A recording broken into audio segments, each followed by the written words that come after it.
प्यारे दोस्तों, आज हम आपको एक फ़कीर और शहज़ादी की शादी का वाक़या सुनाने वाले हैं और यह भी बताएंगे कि बादशाह जानवर कैसे बन गया। इस कहानी को पूरी तरह जानने के लिए आखिर तक हमारे साथ बने रहिएगा। नाज़रीन, एक दफ़ा का जिक्र है कि एक बहुत खूबसूरत गांव था। उस गांव में एक बादशाह रहता था जिसकी एक खूबसूरत बेटी थी। बादशाह अपनी बेटी से बहुत मोहब्बत करता था। जब बेटी जवान हुई और शादी के लायक हुई तो कई राजाओं के घरानों से उसके रिश्ते आने लगे। बादशाह अपनी बेटी की शादी के लिए नौजवानों से मिल रहा था, लेकिन अभी तक उसे कोई भी अपनी बेटी के काबिल नहीं लगा था। एक दिन उस गाँव में एक फ़कीर आया जो तकरीबन 80 साल का बुजुर्ग था। वह बादशाह के पास गया और कहा, मैं आपकी बेटी से शादी करना चाहता हूँ। ये सुनते ही बादशाह को बहुत गुस्सा आया। वह बोला, तुम्हारी हिम्मत कैसे हुई? क्या तुम्हारी इतनी हैसियत है कि मेरी बेटी से शादी के बारे में सोचो? बादशाह ने अपने आदमियों को हुक्म दिया कि फौरन फकीर की गर्दन उड़ा दी जाए। फकीर को गिरफ्तार कर लिया गया और कैद खाने में डाल दिया गया। फकीर बोला, बादशाह सलामत, मेरी बात समझने की कोशिश करें। मैं आपकी बेटी से शादी करना चाहता हूँ, मगर इसके पीछे एक बहुत बड़ी वजह है। मगर बादशाह ने कहा, मैं तुम्हारी कोई बात नहीं सुनना चाहता, और उसने हुक्म दिया कि फकीर को कैद खाने में कोड़े मारे जाए। ये खबर जब राजकुमारी तक पहुंची तो वह फौरन अपने बाप के पास आई और बोली, अब्बा जान, यह आप क्या कर रहे हैं? किसी बुजुर्ग के साथ ऐसा सुलूक करना अच्छा नहीं। बादशाह ने कहा, तुम इस मामले में मत बोलो, मगर राजकुमारी फकीरों की बहुत इज्जत करती थी। वह बहुत नेक दिल लड़की थी। उसने कहा, मैं यह पसंद नहीं करती कि इस मुल्क का बादशाह किसी बुजुर्ग इंसान पर जुल्म करे। बादशाह ने बेटी की बात सुनकर कहा, ठीक है, मैं तुम्हारी बात मान लेता हूँ, मगर तुम यहाँ से चली जाओ। राजकुमारी वहाँ से चली गई, मगर उसे यह नहीं मालूम था कि फकीर दरअसल उससे शादी का रिश्ता लेकर आया था। जब राजकुमारी को यह बात मालूम हुई कि फकीर ने वाकई उससे शादी का पैगाम दिया था, तो वह फौरन दोबारा अपने बाप के पास आई और बोली, क्या यह सच है कि इस फकीर ने मेरा रिश्ता मांगा था? मगर बादशाह ने सबको खामोश रहने का हुक्म दे दिया। बादशाह नहीं चाहता था कि उसकी बेटी को इस बारे में कुछ पता चले, क्योंकि वह बहुत जिद्दी थी। जो फैसला करती वह उसे पूरा करके रहती। लेकिन जब बादशाह को मालूम हुआ कि बेटी को सच्चाई पता चल गई है तो वह गुस्से में आ गया। वह बोला, मेरी इकलौती और लाडली बेटी है, इस बूढ़े फकीर ने इसके बारे में सोचा भी कैसे? बेटी बहुत समझदार थी, उस वक़्त खामोश रही, मगर दिल में सोचा कि फकीर आखिर उससे शादी क्यों करना चाहता है। वह कैद खाने गई और फकीर से मिली। उसने फकीर से पूछा, आप मुझसे शादी क्यों करना चाहते हैं? फकीर ने जवाब दिया, जब तुम मुझसे शादी करोगी तब खुद ही जान जाओगी कि मैंने तुमसे शादी क्यों की। शहजादी ने कहा, ठीक है, मैं आपसे शादी के लिए तैयार हूँ। ये खबर जंगल की आग की तरह पूरे मुल्क में फैल गई। लोग हैरान थे और तरह तरह की बातें कर रहे थे कि शहजादी एक बूढ़े फकीर से शादी कर रही हैं और वह खुद भी इस पर राजी है। बादशाह ने बेटी को समझाने की बहुत कोशिश की, मगर शहजादी ने कहा, अब्बा जान, आपने मुझे नाजों से पाला है, मेरी हर ख्वाहिश पूरी की है, मगर शादी के मामले में मैं अपनी मर्जी करूंगी। मैं उसी से शादी करूंगी जिसे मेरा दिल चाहेगा। बादशाह को यह बात मंजूर नहीं थी, मगर शहजादी अपनी जिद पर कायम रही। वह बोली, मैंने फकीर की आंखों में सच्चाई देखी है जो आज तक किसी की आंखों में नहीं देखी। आखिरकार बादशाह को बेटी की जिद के आगे झुकना पड़ा। उसने पूरे मुल्क में ऐलान कर दिया कि शहजादी की शादी फकीर से हो रही है, मगर यह शादी बहुत सादगी से होगी। सिर्फ निकाह होगा और शहजादी आज के बाद महल में नहीं रहेगी, वह फकीर की झोपड़ी में रहेगी। बादशाह बहुत गुस्से में था, क्योंकि वह नहीं चाहता था कि उसकी बेटी फकीर से शादी करे, मगर बेटी अपनी मनमानी कर रही थी। इसलिए बादशाह ने फैसला किया कि वह उसे सजा देगा। उसे लगा कि महल की ऐशो आराम की जिंदगी छोड़कर फकीर की झोपड़ी में रहना ही शहजादी के लिए सबसे बड़ी सजा होगी। यह बात सबके लिए हैरान करने वाली थी, मगर सबसे ज्यादा हैरानी इस बात पर थी कि शहजादी ने यह फैसला खुशी से कबूल कर लिया। उसने कहा, जब मैं शादी कर रही हूँ तो फिर जहाँ मेरा शौहर रहेगा मैं भी वहीं रहूंगी। यह एक अजीब कहानी थी जो किसी की समझ में नहीं आ रही थी। आखिर एक युवा राजकुमारी एक बूढ़े फकीर से शादी क्यों कर रही थी? बहरहाल शादी हो गई और राजा के आदेश के अनुसार राजकुमारी फकीर के साथ चली गई। फकीर का घर बस एक पेड़ के नीचे एक छोटी सी झोपड़ी थी। फकीर ने राजकुमारी से कहा, यह मेरा छोटा सा आशियाना है, अब तुम्हें यहाँ रहना है। तुमने बिना वजह जाने मुझसे शादी कर ली। तुम्हारी इस सोच का मैं शुक्रगुजार हूँ, लेकिन मेरे पास कुछ भी नहीं है। मैं दिन भर भूखा रहता हूँ, रात को इबादत करता हूँ, जो कभी कहीं से मिल जाए वही खा लेता हूँ। क्या तुम मेरे साथ इन हालात में रहोगी? राजकुमारी ने कहा, अगर मैंने आपसे शादी की है तो इसका मतलब यही है कि मैं आपके साथ हर हाल में रहूंगी। फकीर बोला, मैंने तुमसे शादी की है, इसके पीछे दो बड़े राज हैं, लेकिन तुमने मुझसे शादी क्यों की? राजकुमारी ने जवाब दिया, मैंने अल्लाह से दुआ की थी कि मेरी जिंदगी में जो भी नेक इंसान आएगा मैं उसी से शादी करूंगी, चाहे वह कोई राजकुमार हो या दरवेश। जब आप हमारे पास आए तो मैंने अपनी दुआ को पूरा होते देखा और मैं आपसे शादी के लिए राजी हो गई। इसीलिए मेरे अब्बा जान मुझसे नाराज हैं, लेकिन मैंने अल्लाह ताला को हाजिर नाजिर जानकर इस रिश्ते को कबूल किया है। अब जो भी हो मैं आपके साथ रहना पसंद करूंगी। राजकुमारी बहुत सब्र करने वाली थी और फकीर ऐसी बीवी पाकर बहुत खुश था। दोनों दिन भर भूखे रहते और रात भर अल्लाह की इबादत करते। फकीर बिना किसी मकसद के कोई काम नहीं करता था और राजकुमारी अब इस बात को अच्छी तरह समझ चुकी थी। वह शाही महल और ऐश और आराम की जिंदगी छोड़कर फकीरी की जिंदगी अपना चुकी थी और अल्लाह का शुक्र अदा करती थी। फकीर अपनी बीवी को इस हाल में देखकर अल्लाह का बहुत शुक्र अदा करता और उसके लिए हमेशा दुआ करता। एक दिन फकीर किसी काम से जंगल से बाहर गया। तभी राजकुमारी से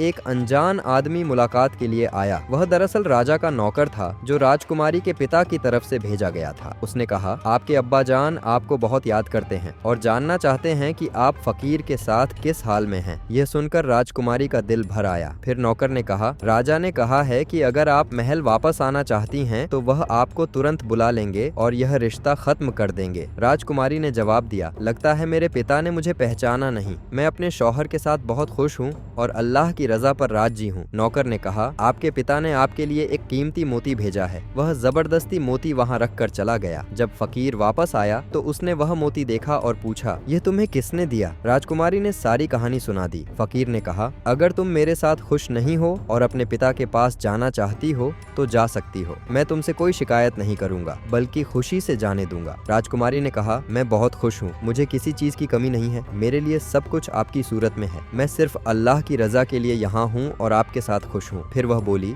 जहाँ तक इस मोती की बात है मैं इसे अपने पास नहीं रखना चाहती क्योंकि वह नौकर जबरदस्ती रख कर गया था। फकीर ने कहा, यह तुम्हारे पिता ने तुम्हारे लिए भेजा है, क्या तुम्हें इससे कोई लगाव नहीं? राजकुमारी ने जवाब दिया, मुझे हर उस चीज से लगाव है जो अल्लाह की तरफ से मुझे मिली है। इसके अलावा मुझे किसी चीज की जरूरत नहीं। जैसे ही राजकुमारी ने यह कहा वह मोती अचानक गायब हो गया। यह देखकर फकीर मुस्कुरा दिया लेकिन अपनी बीवी को कुछ नहीं बताया। वह बोला, तुम एक नेक और पारसा औरत हो। यह मोती जहाँ से आया था वहीं वापस चला गया। राजकुमारी एक साधारण जिंदगी गुजार रही थी। हालांकि उसके और फकीर के बीच उम्र का बड़ा फर्क था, फिर भी वह सुकून में थी। जो लड़की शाही जिंदगी गुजार चुकी थी वह आज सिर्फ 2 खजूरों पर गुजारा कर रही थी और कभी कभी तो वह भी नहीं मिलते। ये बहुत बड़ी बात थी। एक रात फकीर इबादत कर रहा था कि उसे किसी के आने की आहट सुनाई दी। उसने देखा कि एक आदमी अपने सिर पर बड़ा सा थाल लिए चला आ रहा है। उसने कहा, बादशाह सलामत ने अपनी बेटी के लिए यह रात का खाना भेजा है। उन्होंने कहा है कि मेरी बेटी अगर सिर्फ पानी पीती रही तो मर जाएगी। उसका शौहर उसे खाने के काबिल भी नहीं है, जबकि उसका बाप अब भी जिंदा है और उसे सब कुछ दे सकता है। यह सुनकर राजकुमारी बोली, मुझे किसी चीज की ख्वाहिश नहीं है, मैं सिर्फ अल्लाह से मांगती हूँ। जाओ ये खाना वापस ले जाओ और जिसने भेजा है उसे ही दे दो। मैं वही खाऊंगी जो अल्लाह मुझे देगा। लेकिन नौकर मजबूर होकर थाल लेकर खड़ा रहा। यह देखकर राजकुमारी को गुस्सा आ गया और वह बोली, मैं यह खाना नहीं खाऊंगी। मैं अल्लाह की नेमतों की नाशुक्री नहीं कर सकती। शहजादी की यह बात सुनकर फकीर की आंखों में आंसू आ गए। उन्होंने अल्लाह की बारगाह में दुआ की, या अल्लाह, यह औरत तेरे लिए सब कुछ छोड़ कर आई है। मेरी वजह से सब्र से जिंदगी गुजार रही है, कभी शिकायत तक नहीं की। आज इसके लिए आसमान से ऐसा फल उतार दे जो किसी ने पहले कभी न देखा हो। फकीर की दुआ कबूल हो गई। अचानक आसमान से चांदी के थाल उतरते दिखाई दिए जिनमें अलग अलग खाने रखे हुए थे। बादशाह का नौकर यह मंजर देखकर हैरान रह गया और घबराकर अपना खाने का थाल लेकर वापस महल चला गया। फकीर ने शहजादी से कहा, तुम हमेशा कहती हो कि अल्लाह तुम्हें खिलाएगा तभी तुम खाओगी। देखो यह तुम्हारे लिए अल्लाह की तरफ से खाना आया है। अब शहजादी ने अपने शौहर के साथ मिलकर वह खाना खाया। शादी के बाद पहली बार उसने पेट भरकर खाना खाया था। इस पर उसने अल्लाह का शुक्र अदा किया। जब नौकर महल पहुंचा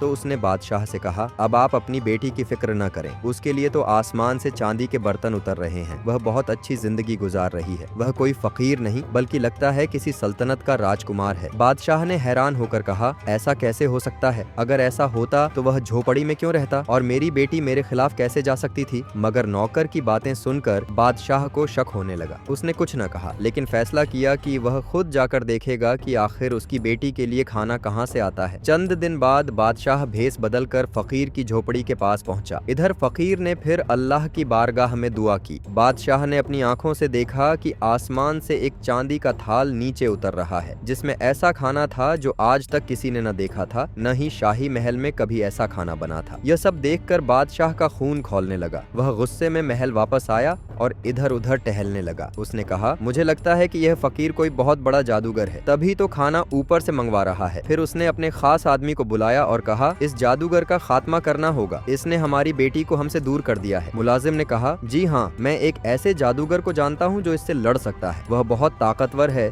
उसके जादू के सामने कोई टिक नहीं सकता। बादशाह ने कहा, ठीक है, फौरन उस जादूगर को मेरे पास बुलाओ। जब वह जादूगर महल में आया तो बादशाह ने उसे सब कुछ बता दिया और कहा, यह फकीर जादू के जोर पर मेरी बेटी को अपने साथ ले गया है और रोजाना खाने मंगवाकर उसे खुश कर रहा है। जब उसे ऐसे अच्छे खाने मिलेंगे तो वह उसी की तारीफ करेगी। बस मुझे अपनी बेटी वापस चाहिए। जादूगर ने अपना अमल शुरू किया, लेकिन कुछ दिन बाद उसे मालूम हो गया कि वह फकीर जादूगर नहीं बल्कि एक अल्लाह का नेक बंदा है। उससे मुकाबला करना आसान नहीं था। जादूगर सीधा बादशाह के पास आया और बोला, मैं इस फकीर से मुकाबला नहीं कर सकता। अगर मैंने ऐसा किया तो मुझे बहुत नुकसान हो जाएगा। बादशाह ने हैरान होकर पूछा, ऐसा क्या नुकसान हो जाएगा? जादूगर ने कहा, बस मैं उसके खिलाफ कोई जादू नहीं कर सकता। यह सुनकर बादशाह का गुस्सा और बढ़ गया। वह बोला, मैंने आज तक अपनी बेटी की हर जिद पूरी की है। अगर तुम अमल नहीं कर सकते तो मुझे वह अमल सिखा दो, मैं खुद अपनी बेटी को वापस लाने के लिए अमल कर लूंगा। जादूगर ने कहा, यह खतरनाक है, अगर आपने ऐसा किया तो आपकी सल्तनत तबाह हो जाएगी, कुछ भी नहीं बचेगा। बादशाह ने गुस्से में कहा, मुझे किसी भी कीमत पर अपनी बेटी वापस चाहिए। आखिरकार जादूगर ने बादशाह को वह अमल सिखा दिया। इधर शहजादी अल्लाह का नाम ले रही थी, अपने शौहर का भरम रख रही थी, नमाज पढ़ रही थी और इस्लाम के करीब होती जा रही थी। जो सुकून उसे झोपड़ी की चटाई पर सोने से मिल रहा था वह उसे महल के नरम बिस्तरों पर भी नहीं मिला था। लेकिन उसका बाप इस्लाम से दूर होकर जादू टोने में लगा हुआ था। वह किसी भी कीमत पर फकीर को हराना चाहता था और अपनी बेटी को वापस लाना चाहता था। अब बादशाह ने जादूगर का लिबास पहना, एक जगह घेरा बनाया और मंत्र पढ़ने लगा। वह ऐसी ताकत मांग रहा था जिसके जरिए वह फकीर को खत्म कर सके, मगर दूसरी तरफ वह फकीर अल्लाह से दुआ मांग रहा था जो सबसे ज्यादा ताकतवर है। वह अल्लाह वाले फकीर जिस अल्लाह से दुआ मांग रहे थे उसकी ताकत के सामने कोई ताकत कुछ नहीं कर सकती थी। फकीर समझ चुके थे कि कोई उनके और उनकी बीवी के बीच दूरी पैदा करने की कोशिश कर रहा है, लेकिन वह ऐसा होने नहीं देना चाहते थे, क्योंकि जो कुछ भी हुआ वह सब अल्लाह की मर्जी से हुआ था। फकीर ने कुरान पाक खोला और कुछ देखना शुरू कर दिया। दूसरी तरफ बादशाह बार बार कोई मंत्र पढ़कर फूंक रहा था, मगर हर बार उसका असर खत्म हो जाता था। आखिर में बादशाह ने एक खास मंत्र पढ़ा, जिसके नतीजे में एक बड़ा मोटा ताजा जंगली शेर वहां आ गया। बादशाह ने उसे हुक्म दिया, जाओ जंगल में जो फकीर बैठा है उसे मार डालो और मेरी बेटी को मेरे पास वापस ले आओ। बादशाह के हुक्म पर वह शेर जंगल की तरफ दौड़ने लगा, लेकिन वहाँ फकीर खूबसूरत आवाज में कुरान पाक की तिलावत कर रहे थे। जब शेर वहाँ पहुँचा और उसने तिलावत की आवाज सुनी तो वह खामोशी से बैठकर सुनने लगा। जैसे जैसे फकीर अल्लाह का जिक्र कर रहे थे बादशाह की हालत बिगड़ने लगी। जादूगर ने पहले ही बादशाह को खबरदार कर दिया था कि अगर जादू में कोई रुकावट आई तो बहुत बुरा होगा, और यहाँ भी कुछ ऐसा ही हुआ। फकीर ने शेर की तरफ देखा और बुलंद आवाज में अल्लाह का जिक्र करने लगे। अचानक वह शेर जो फकीर पर हमला करने आया था गायब हो गया। फकीर ने शहजादी की तरफ देखा और कहा, मुझे माफ कर दो, मैंने तुम्हारे साथ अच्छा नहीं किया। शहजादी हैरान होकर बोली, आपने ऐसा क्या किया है? फकीर बोला, मैंने तुम्हारे बाप की शक्ल बदल दी है। मैं ऐसा नहीं करना चाहता था, मगर जो जादू उसने मेरे ऊपर किया था वह उसी पर उलट गया। यह सुनकर शहजादी बहुत अफसोस करने लगी और बोली, हमें फौरन महल जाना चाहिए ताकि मालूम हो कि वहाँ क्या हो रहा है। जब वह अपने शौहर के साथ महल पहुंची तो वहाँ बहुत हंगामा मचा हुआ था। हर कोई हैरान था कि बादशाह को क्या हो गया, उसकी शक्ल जानवर जैसी क्यों हो गई। महल के दरबानों ने फकीर को अंदर जाने से रोक दिया और कहा, यह बहुत बड़ा जादूगर है, इसने बादशाह को यह हाल बना दिया है। शहजादी आगे बढ़ी और कहा, मैं इस मुल्क की शहजादी हूँ, हमें अंदर जाने दो। जब वह अंदर पहुंची और अपने बाप को इस हालत में देखा तो उसकी आंखों से आंसू बहने लगे। बादशाह का चेहरा तो वैसा ही था, मगर उसका जिस्म पूरी तरह जानवर जैसा बन चुका था। वह अपना सिर पीट रहा था और बेटी उसे इस हाल में देखकर रोने लगी। शहजादी ने कहा, अब्बा जान, आपने ऐसा क्यों किया? आपने मेरे शौहर को क्यों मारना चाहा? बादशाह बोला, मैं तुम्हारे शौहर को पहले से जानता था। मैं नहीं चाहता था कि तुम्हारी शादी किसी मुसलमान से हो। मैं चाहता था कि तुम किसी गैर मुस्लिम राजकुमार की बीवी बनो ताकि मैं उसके मुल्क पर कब्जा कर सकूं। इसीलिए मैंने तुमसे सच छुपाया, क्योंकि मैं जानता था कि तुम बहुत नेक और इबादत गुजार हो और तुम चाहती हो कि तुम्हारा शौहर भी सच्चाई के रास्ते पर चले।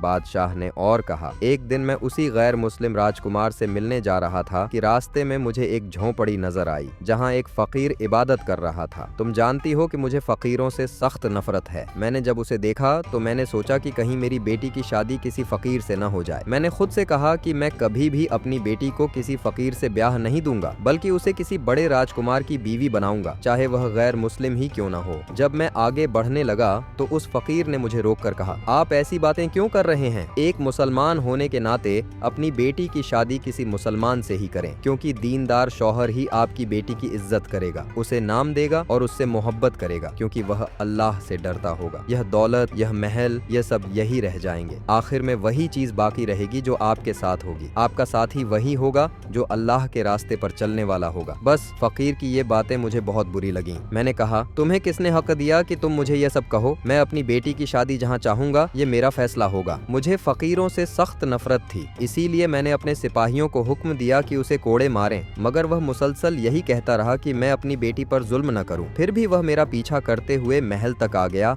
और तुमसे शादी कर ली। मैंने सोचा कि तुम चंद दिनों में मेरे पास वापस आ जाओगी, मगर तुमने सब्र और शुक्र के साथ झोंपड़ी में ही रहना कबूल कर लिया और इबादत में मशगूल हो गई। तुमने महल वापस आने के बजाय भूख बर्दाश्त की और अल्लाह से मदद मांगती रही। जब मैंने देखा कि तुम्हारे लिए आसमान से खाने नाजिल हो रहे हैं तो मैंने तुम दोनों पर जादू कर दिया, जो मुझे नहीं करना चाहिए था। इस जादू का असर उल्टा मुझ पर हो गया और मेरी शक्ल एक जानवर जैसी बन गई। अब बादशाह ने फकीर की तरफ देखा और कहा, मुझे माफ कर दो। ये सुनकर शहजादी को बहुत दुख हुआ। उसने कहा, अब्बा हुजूर, आपने जो चाहा वह नहीं हुआ, बल्कि अल्लाह ताला ने जो चाहा वही हुआ। मेरी शादी हो गई और मैं बहुत खुश हूँ। मेरे शौहर बहुत नेक, ईमानदार और इबादत गुजार इंसान हैं। उन्होंने हमेशा मेरा एहतराम किया है और मेरी इज्जत की है। मैंने हमेशा अल्लाह से जो भी मांगा वही पाया। मैंने कभी दौलत और महल के लिए दुआ नहीं की, बल्कि एक अच्छे शौहर के लिए दुआ की थी और अल्लाह ने मुझे सबसे अच्छा शौहर अता किया, चाहे वह उम्र में बड़े ही क्यों न हो। इतने में अचानक फकीर की शक्ल बदल गई और वह एक निहायत खूबसूरत नौजवान बन गया। शहजादी हैरान होकर बोली, सुभान अल्लाह, आप कौन हैं? फकीर ने जवाब दिया, मैं तुम्हारा शौहर हूँ। यह सुनकर शहजादी हैरान रह गई, जबकि बादशाह अपनी हालत पर अफसोस करने लगा। वह बोला, मैंने इस बूढ़े को कितना हकीर समझा और आज मेरी अपनी शक्ल जानवर जैसी हो गई, जबकि वह फिर से जवान हो गया। फकीर ने कहा, हाँ, मैं तुम्हारा शौहर हूँ। तुमने सब्र और शुक्र के साथ जिंदगी गुजारी। मैंने तुम्हें जो भी दिया तुमने कबूल किया और कभी शिकवा नहीं किया। अल्लाह तुमसे राजी हो गया और उसने तुम्हें वह सब कुछ अता कर दिया जिसकी तुम हकदार थी। फिर फकीर और शहजादी जंगल के रास्ते से चलने लगे। शहजादी ने पूछा, हम कहाँ जा रहे हैं? फकीर ने मुस्कुराते हुए कहा, मैं तुम्हें वहाँ ले जा रहा हूँ जहाँ तुम मलिका बनोगी। ये झोंपड़ी, ये जंगल,